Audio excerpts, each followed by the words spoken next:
Let's talk about your own genetic background and this interesting, fascinating story of what you found out fairly late in life. Well, when I was working in the United States, as President of Rockefeller University, in which we're now sitting, I applied for a green card. And I was rejected by Homeland Security. And I was a bit miffed by that, because at the time I was president of a university, I had a Nobel Prize, I was knighted, and you can't get a green card. I couldn't get a green card, okay? And the reason they didn't give me a green card was because they didn't like my birth certificate. And my birth certificate identified me as a British citizen and when and where I was born, but it did not name my parents. Now, I knew that I had a birth certificate of that sort. It's called a short birth certificate, because I'd asked my parents about it. And they said, well, you have a short one because a long one was more expensive. And being naive, I thought, well, good enough reason. I wrote away for a long birth certificate. It came back. I was in my office just a few yards from here and opened the envelope. It was given by my secretary to me. And she said, I didn't send it back to Homeland Security because I wondered whether you'd got the name of your mother wrong. And I said, well, of course I didn't get the name of my mother wrong.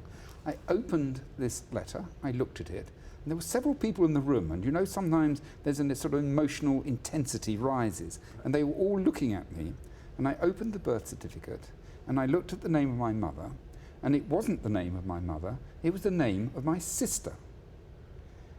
And I looked at this, and I thought, how could this be? So then I looked for the father, and under the father there was just a line. There was no name. And so I stared at this thing, and then slowly the coin sort of began to drop very slowly in my head.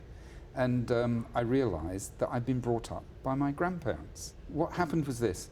My sister, or of course who's my mother, I know it gets very confusing, got pregnant at 17. Like a Victorian novel, she was sent away to her aunts. I was born, my grandmother came up and lived there for several months and then came back pretending she was the mother. Just after the Second World War, I want to be very respectful here.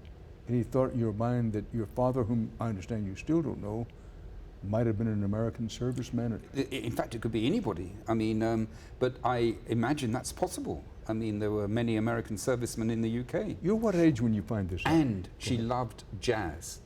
And of course, jazz came over with the American GIs. Of course.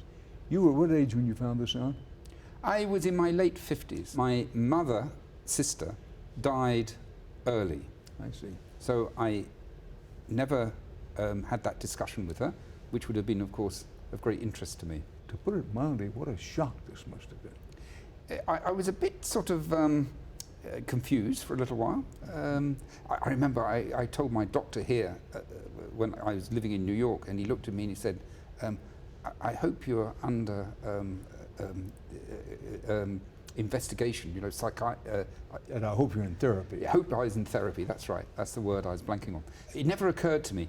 I was brought up happily. I had no problems. It was all straightforward. None of this was straightforward, but it was very straightforward as a child for me. And I was, as I said, happy.